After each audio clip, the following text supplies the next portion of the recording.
Bless up my sports to the bone people. Back at it again with another update. Hope everybody is doing okay. Hope you're all having a fantastic day thus far.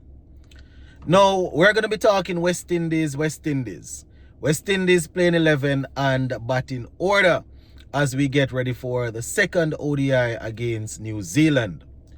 We're also going to be taking a look at pacer Jaden Seales. Now, Jaden Seales identified some stuff that we got wrong in the first game. And, he was saying if we're able to get all of those things right and just, be consistent, then we should be okay to win the second game.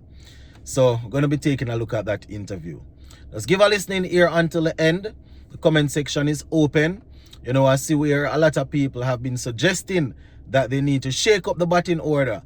Sort of tweak it a little bit, get Justin Greaves to open and move Alec Arthanis down the middle order. So all of that, if you have your playing 11, you can organize it how you want and just put it in the comment section so we can take a look at that.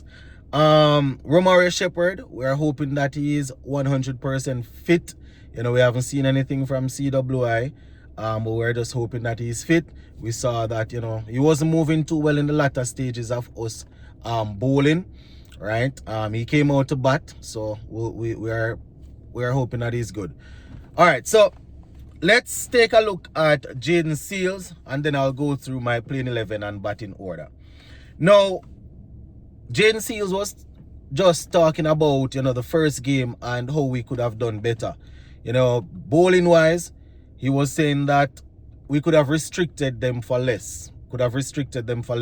He's a bowler, so he's going to look at probably some areas where they fell down.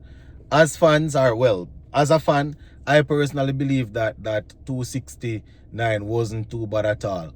But when I listen to what Jaden Seales is saying, I agree. It's not like he was saying that we could have bowled them down quicker or whatever. He was just saying that if we took the chances, if we took the missed opportunities, then we definitely would have restricted them more. If we were more focused in the field, then we could have probably restricted them for a lower total. He also spoke about the batsmen, saying that they could have rotated the strike better, and whenever the bad balls were served up, they could have capitalized on those more. So going into this game, this second game, it's all about being consistent in the field, backing up the bowlers, just making sure that you're taking the catches, balls not rolling under our through feet and stuff like that. Just really and truly being on point. Now, in terms of the batting, obviously would be the opposite of what he said earlier. In terms of us not, rotating strikes. So we want to rotate the strike this time around. We want to rotate the strike. We want to put away the bad balls.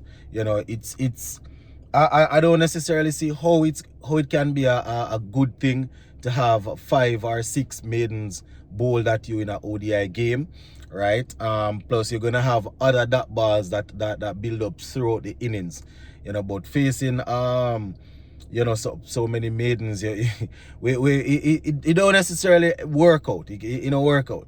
You want to score off as many balls as possible. And we're not playing against cones or bowling machines. So obviously the bowlers will tweak their thing. They will do what they think is necessary to try and get one over on us. They will do their thing. But we have to adjust, and we have to make sure that we can deal with whatever is served up. Now, Seales also spoke about adjusting.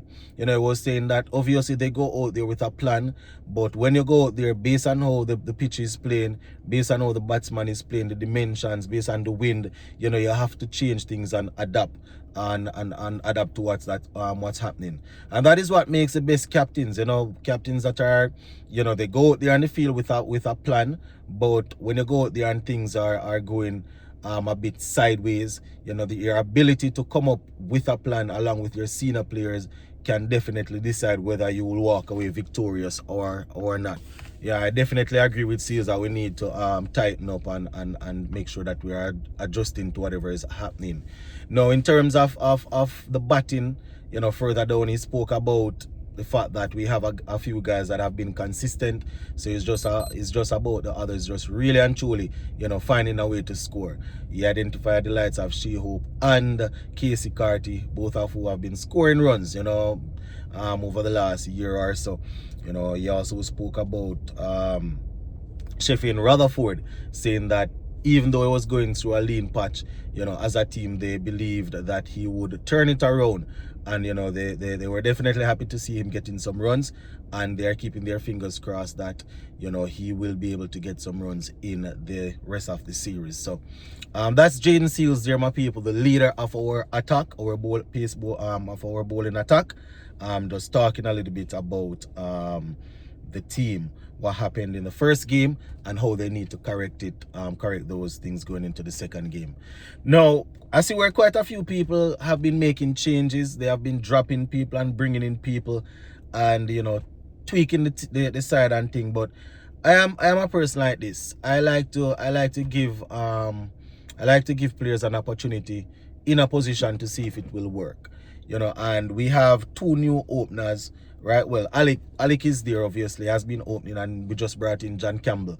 I prefer to give them more than one innings together, for the chemistry to kick in and for them to really work out certain things. So I wouldn't necessarily, I see where a few people have been saying the answer is to bring Justin Graves up to open with John Campbell and bat Alec down in the middle. Alec Arthanes is used to batting in the middle, and Justin Graves, he opens in regional cricket, in Super 50 and things, so he wouldn't be strange to him. But my thing is, having been 1-0 down, having gone down 1-0, that I want to necessarily make a change at the top there again.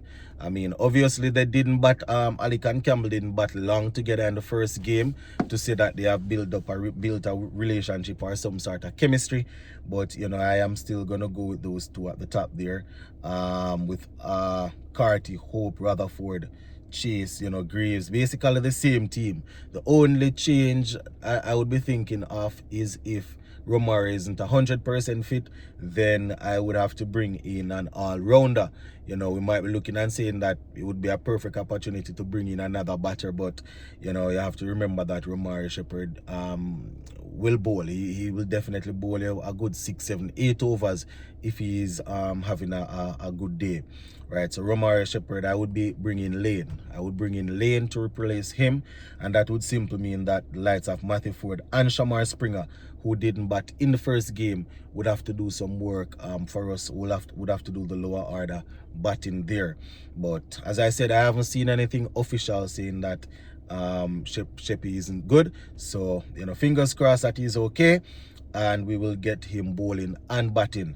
I will know he is good in the field also. So basically the same playing 11, unless if it's a forced change. If there's a forced change, then I would bring in Lane for him. But separate and apart from that, I am keeping it together.